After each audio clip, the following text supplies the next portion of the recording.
Marcus. Sterling's hands trembled as he reached for his water glass, the ice clinking against the crystal like the sound of his shattered composure. Across from him sat Victoria, his picture-perfect fiancée copyrightee, her diamond engagement ring catching the dim restaurant lighting as she gestured animatedly about their upcoming wedding. But Marcus wasn't listening. His entire world had narrowed to the woman approaching their table, his swollen belly pushing against her black server's apron, tired eyes that once sparkled with love for him, and a name tag that read Sarah. The woman carrying his child. The woman he'd abandoned 6 months ago when their marriage crumbled under the weight of his ambition and her dreams of starting a family. "Good evening, I'll be your server tonight." Sarah's voice was steady, professional, betraying nothing of the earthquake happening inside her chest. Her hand instinctively moved to her rounded stomach, a protective gesture Marcus remembered from their happier days when they dreamed of this moment together. Victoria looked up with the casual dismissiveness of someone who'd never worried about paying rent. "We'll start with the lobster appetizer and a bottle of your best champagne. We're celebrating." She beamed, extending her manicured hand to show off the engagement ring that cost more than most people made in a year. Sarah's eyes flickered to the ring, then to Marcus's face. For a split second, her composure cracked, revealing the exhaustion beneath the dark circles under her eyes, the slight tremor in her writing hand as she jotted down their order. Marcus noticed everything: how her wedding ring was gone, how her once lustrous hair was pulled back in a simple ponytail, how she'd lost weight everywhere except her belly where their child grew. "Congratulations," Sarah managed, her voice barely above a whisper. "When's the happy day?" "June 15th, Victoria chirped, oblivious to the tension crackling between her fiancé copyright and their server. "It's going to be absolutely magical. 300 guests at the Ritz-Carlton. Designer everything." Marcus spares no expense when it comes to love, do you, darling? The irony hit like a physical blow. Marcus had spared every expense when it came to Sarah, working 18-hour days, missing anniversary dinners, postponing their plans for children because there was always another deal to close, another million to make. He'd chosen his empire over his marriage, success over the woman who'd supported him when he had nothing. "I'll get that champagne right away," Sarah said, turning quickly. But not quickly enough to hide the tears threatening to spill over. As she walked away,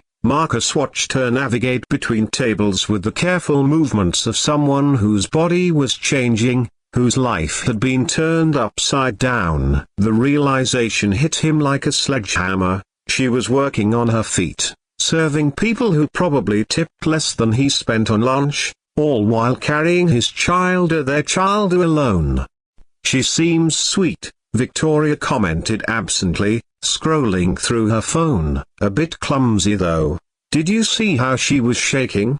Probably nervous about serving someone as successful as you." "People always get intimidated by your presence, Marcus." If only she knew. Sarah had never been intimidated by his success. She'd been proud of it, had believed in him when he was just a hungry kid from the wrong side of town with big dreams. She'd worked 2 jobs to put him through business school, had celebrated every promotion as if it were her own victory. And when he'd finally made it, when Sterling Industries became a household name, he'd forgotten who had stood by him in the darkness.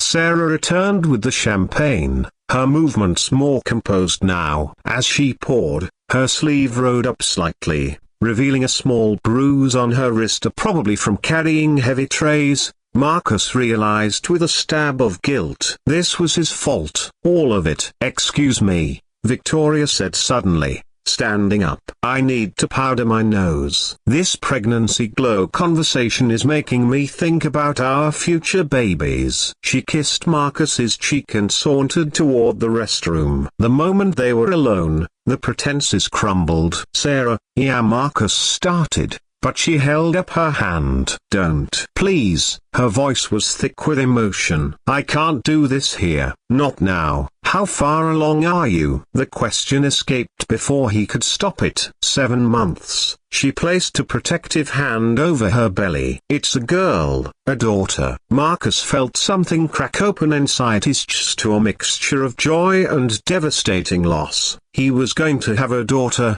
and she would grow up without knowing him, just like he'd grown up without his own father. "Sarah, I need to." "You need to nothing," she interrupted, her voice stronger now. "You made your choice 6 months ago when you said starting a family would complicate things for your IPO. Well, congratulations. Your company went public. You got your fiancé tilde copyrightee with the right pedigree, and I got this." She gestured to her uniform, her swollen feet, her exhausted face. The words hit harder than any business rival's attack ever had, because they were true. He had said those exact words. He'd prioritized his public offering over his private life, chosen stock prices over the woman who'd sacrificed everything for his dreams.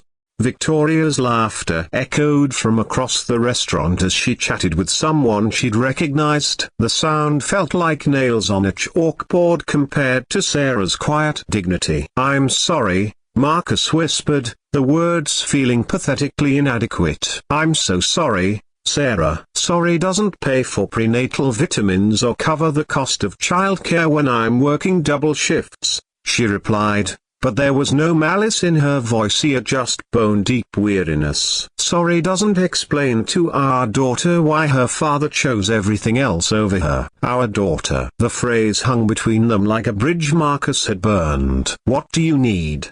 he asked desperately. "Money, a better job." "I can't." "What I needed was my husband," Sarah said simply. "What I needed was the man who promised to love me in sickness and health, for richer and poorer. What I needed was someone who wouldn't abandon his family the moment success came calling." She paused, her hand moving in slow circles over her belly. "But that man seems to have gotten lost somewhere between the boardroom and the altar where he's planning to marry someone else." Victoria's heels clicked against the marble floor as she returned, her smile bright and oblivious. "Sorry about that, darling. I ran into the Hendersons. You remember them from the yacht club?